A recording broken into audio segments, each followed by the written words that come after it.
Porque senão fica, olha, um rosinha para tal coisa, um amarelinho para tal coisa, um azulzinho para tal coisa, e a gente se perde. Se nós nos perdemos, imagina um profissional. Então a gente precisa pensar em praticidade. E aí, funcionário da higiene tem que ter processos padronizados, embasados cientificamente, equipe treinada, carros organizados e com produtos padronizados, rótulo, data de validade, manipulação correta, organização e limpeza do ambiente, cuidado com o equipamento, cuidado com a sua própria saúde. Então eu vou valorizar isso. Nos nossos carrinhos de higiene, todos têm produto alcoólico. Então o produto alcoólico ele tem que estar perto do uso. Esta profissional é muito interessante, porque uma vez uma profissional da higiene, ela falou assim... nós questionamos sobre higiene de mãos, ela falou, não, mas eu não uso o produto alcoólico que está dentro do quarto. Ué, mas por que você não usa? Ah, porque aquele lá não é só para médico e enfermeiro? De jeito nenhum, gente. O produto alcoólico dentro do hospital, ele é para todos os profissionais. Você pode usar o produto alcoólico aonde você estiver. Mas nós colocamos um produto alcoólico no carrinho da profissional. Por quê? Porque tem um momento que ela faz o quê? Ela retira a luva. Ela acabou de recolher o resíduo do quarto, ela retira a luva. O que a gente tem que fazer depois que retira a luva? Higienizar as mãos imediatamente depois. Por quê? Porque eu mexi com matéria orgânica. A possibilidade de contaminação é grande. Então eu preciso sempre facilitar para o meu funcionário. Muito bem. Outra coisa, descrição de rotinas. Às vezes, a gente vai nos hospitais e a gente pergunta assim, as suas rotinas estão descritas? Ah, estão sim. Quando a gente vai ler, são 4, 5 páginas. Aí você fala, nossa, na terceira página eu já estou... Que sono! Não é isso? Então, como é que eu vou pedir para um funcionário que trabalha comigo ler 5 páginas e acreditar que ele fixou o que está escrito naquelas páginas? Vocês acham que é possível? Não é possível. Então, a gente tem que facilitar. Tirem fotos, façam um passo a passo, bem facinho da gente entender. Então, aqui eu estou mostrando a sequência do uso do pano descartável. O primeiro pano, eu vou limpar isso. Segundo pano, eu vou limpar aquilo. As 4 faces do pano, ó. 1, 2, 3, 4. Joguei o pano fora. 1, 2, 3, 4. E assim eu vou orientando os funcionários de uma maneira simples o que ele tem que fazer. Não adianta eu exigir que ele faça diferente se eu não estou mostrando a coisa de uma maneira diferente. Beleza. Aí a gente tem o quê? Os produtos que existem hoje, que também são produtos de boa qualidade, né? A gente tem produtos hoje que realmente são adequados para o uso no hospital. E a gente tem sim os diluidores, que podem ser esse tipo de diluidor, ou os diluidores automáticos, e eu preciso ter um frasco adequado para colocar o produto depois que ele está diluído. E sempre lembrar que eu preciso de um rótulo que tenha todas as informações. E além disso, a gente tem hoje no mercado o quê? Soluções pronto uso, que são soluções detergente e desinfetante que já estão prontas para uso, que não precisam ser diluídas. Lógico que quando eu uso uma solução que precisa ser diluída, eu estou usando em grande escala. Quando eu uso essas soluções, eu estou usando próximo ao leito do paciente. Eu estou usando no meu dia a dia para facilitar. Por quê? Eu só vou ter jeito, gente, de que as pessoas tenham adesão ao processo se eu der estrutura. Eu insisto muito nisso, porque às vezes a gente quer que o pessoal faça diferente, mas a gente não dá material. Esse aqui é um exemplo que tem no manual da Anvisa sobre rótulo, porque é muito comum que a gente faça o quê? Que a gente dilua o produto num frasco e não coloque nenhuma identificação. Aí mora o perigo novamente, porque eu não sei que tipo de produto eu tenho naquele frasco. Então, no manual da Anvisa, eles dão essa ideia da gente colocar rótulo. É muito importante que a gente tenha essa padronização. Se for um rótulo mais simples, tudo bem, gente. O importante é que vocês tenham qual é o produto, qual foi a diluição, a data da diluição, a data da validade, ok? É fundamental. Então, eu preciso escolher os meus materiais e utensílios, né? Puxa, eu vou usar balde, eu vou usar esses carrinhos que fazem a prensa, né? A prensa. O que eu vou utilizar? Eu vou usar luva de procedimento, eu vou usar luva de borracha grossa, eu vou usar bucha, mas bucha? E aí? Quando que eu vou descartar essa bucha? Essa bucha tem que ser usada, ela pode ser usada 15 dias? Ela pode ser usada uma semana? Qual que é o feeling que eu vou ter para descartar essa bucha? Eu preciso padronizar essas coisas. Isso não pode ficar a cargo das pessoas que estão na linha de frente, olhar e falar, eu acho que essa buchinha aqui eu vou jogar. Não, eu preciso realmente dizer a ela em que momento que ela joga, por que ela joga, ela tem que entender, e que é fundamental que ela jogue, porque senão a gente vai transmitir infecção. E os panos? E o que eu vou escolher? Eu vou escolher pano e rodo? Eu vou escolher perucas, mops? Eu vou escolher bio? Eu preciso conhecer os produtos, né? Muitas vezes a gente está num hospital, a gente não tem acesso à informação. Por isso que é tão importante esse tipo de evento que é feito. Porque vocês estão fazendo benchmark com outras pessoas, estão conhecendo. Às vezes você fala assim, nossa, o teu hospital é tão legal, posso ir lá conhecer um dia? Isso é muito bom. Esse contato ele é fundamental. E a gente abrir a cabeça, porque hoje, gente, existe tecnologia para tudo, inclusive para produtos de higiene. Então a gente precisa entender isso e precisa correr atrás. Então é fundamental a manutenção de rotinas padronizadas, treinamento adequado e constante de toda a equipe. Isso é fundamental.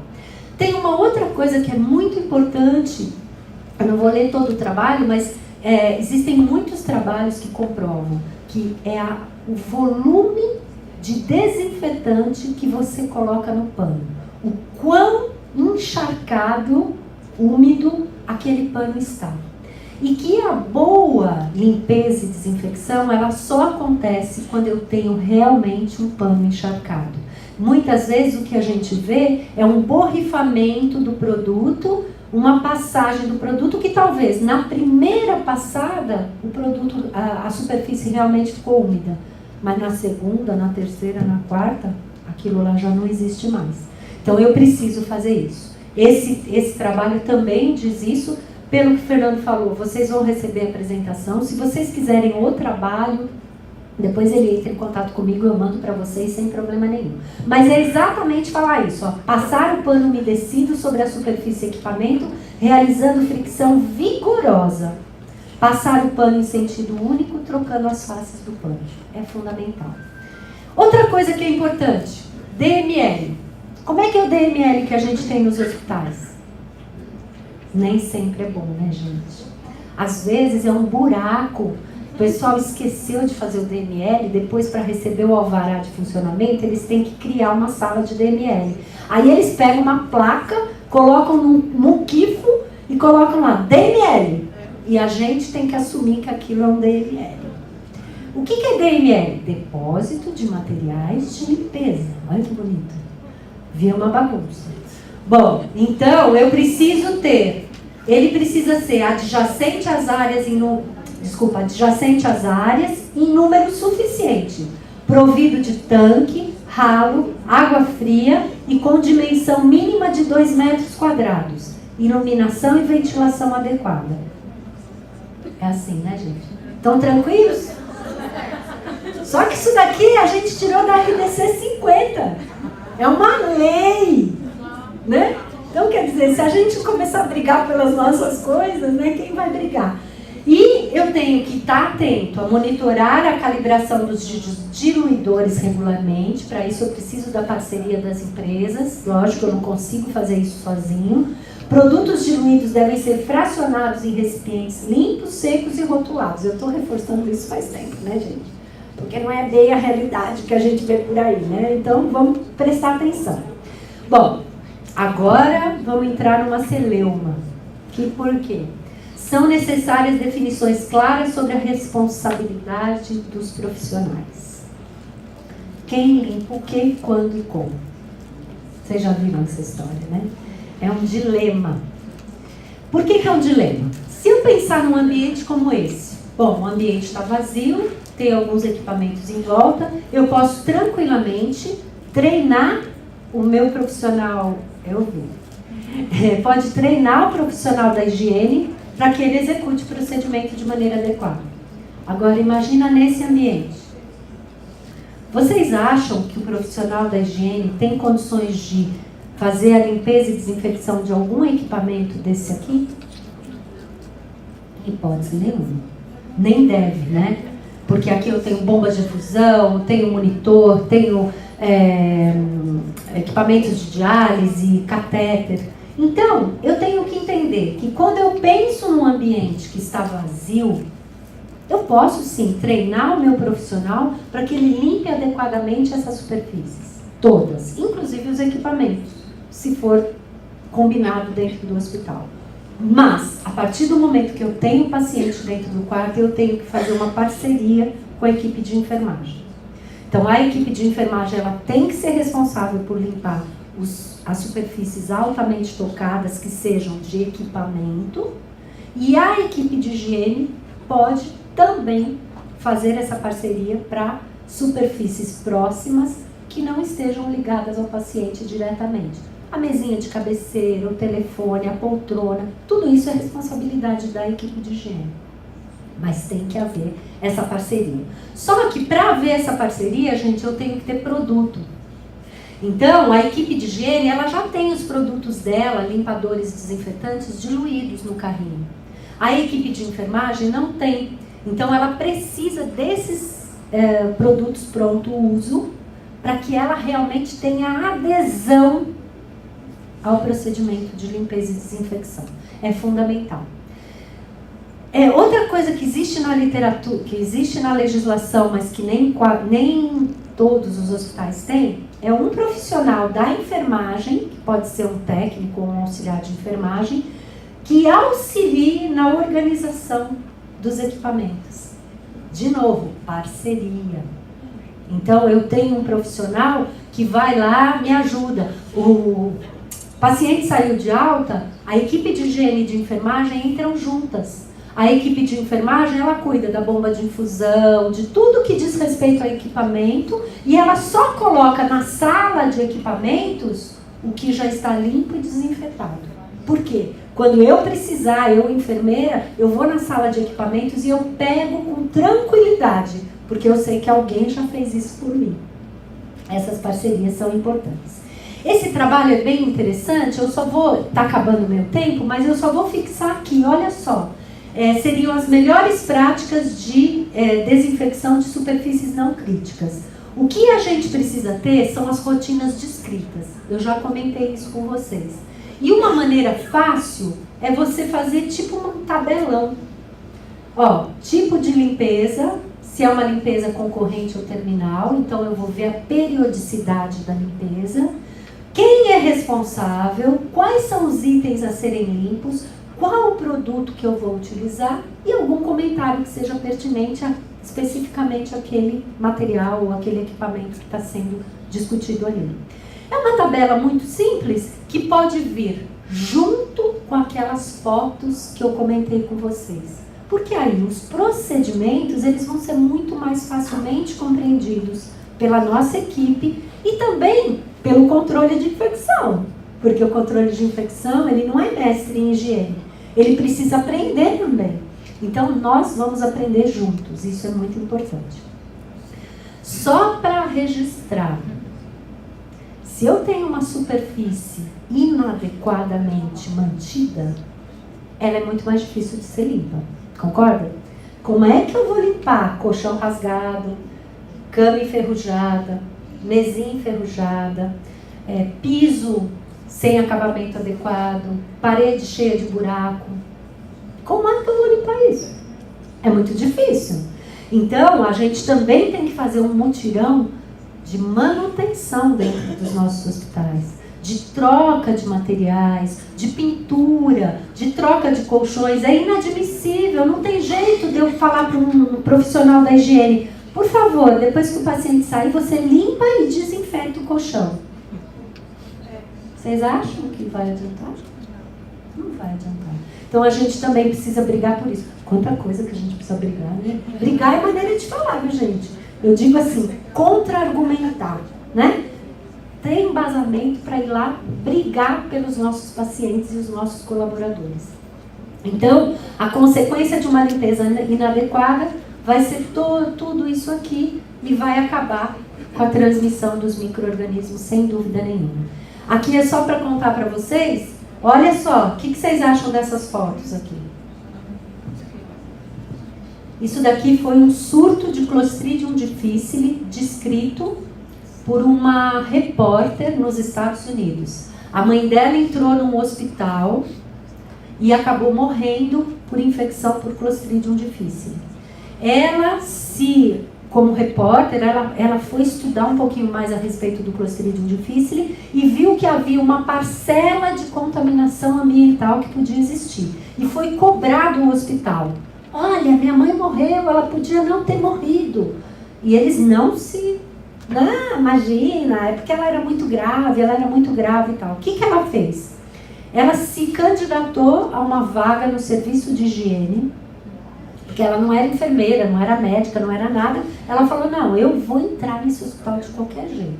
Ela se candidatou à vaga, passou, e ela ficou trabalhando uma semana no hospital, com a máquina fotográfica.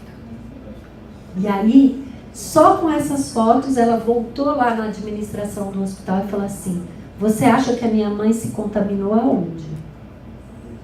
Com um ambiente tão mal cuidado, óbvio que a contaminação pode ter sido. Aqui, só para vocês verem, não dá para vocês verem aí no fundo, mas isso aqui é o fundo de uma cadeira higiênica, que está cheia de fezes aqui.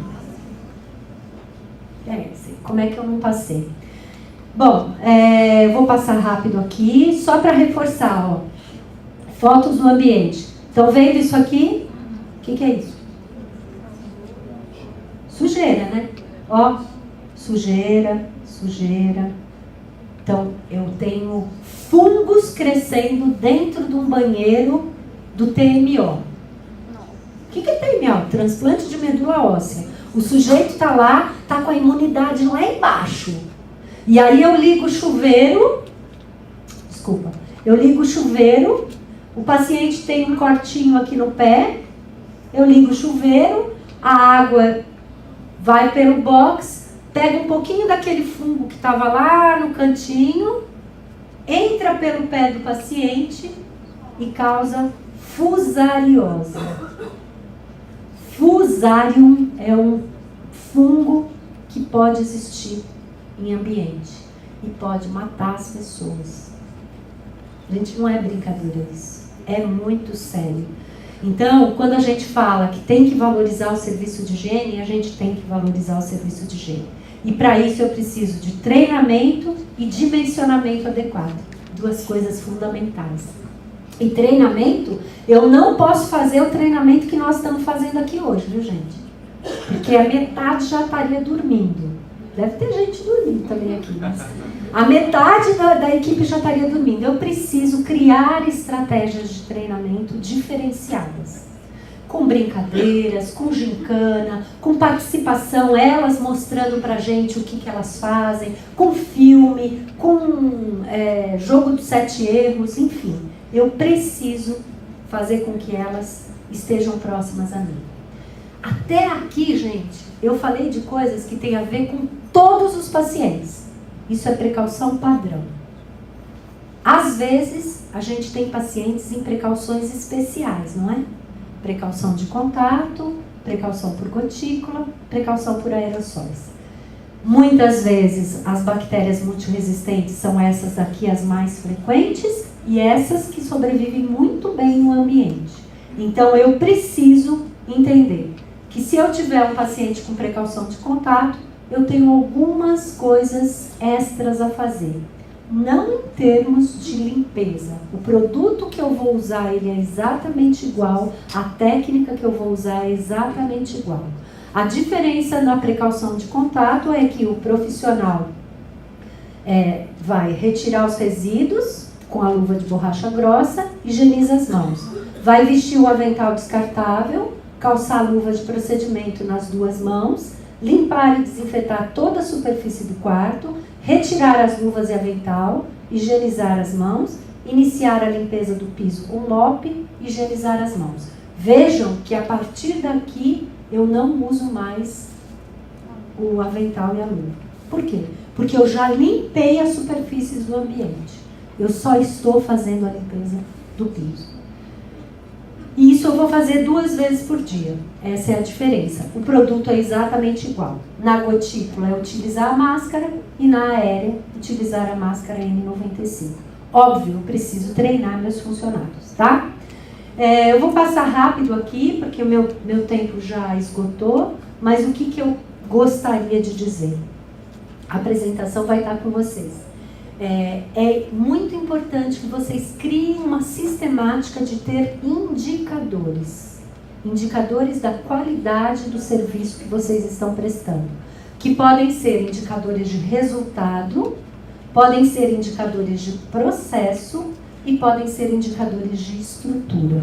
E aqui eu trago alguns exemplos, são só exemplos, para que vocês pensem o que eu posso fazer como indicador de qualidade do meu serviço. Então, por exemplo, taxa de acidente com pérfuro cortante. Isso é um indicador de resultado. Isso demonstra a qualidade do serviço? Demonstra. Porque demonstra o quanto eu treinei o meu profissional, o quanto a equipe está parceira, está trabalhando junto. Pode ser um indicador de resultado. Satisfação do cliente quanto à limpeza do quarto.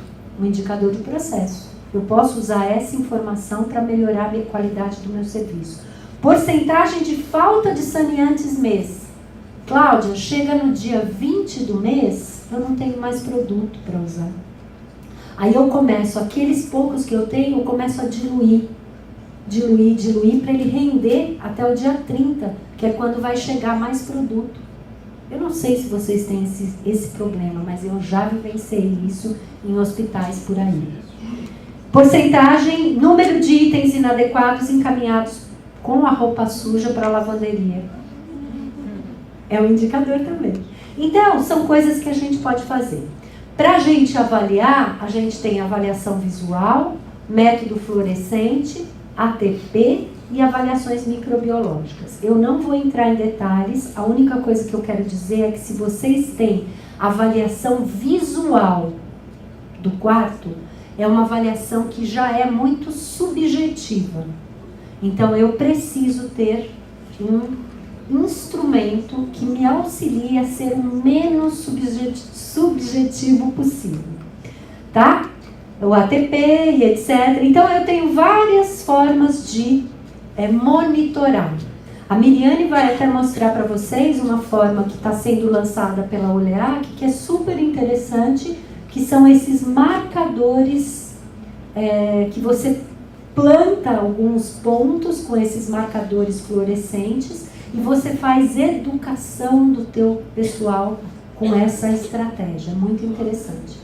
Sempre comuniquem o que está acontecendo, tanto resultados positivos quanto negativos. Muitas vezes a gente só chama o profissional para dar bronca. Não, eu tenho que chamar ele para dizer, olha, a sua unidade está muito boa, os nossos indicadores estão bons, todas as questões que eu preciso falar para ele. E sempre reconhecer, indicadores na mão, reconheço que eu tenho um problema e continuo acompanhando, ok?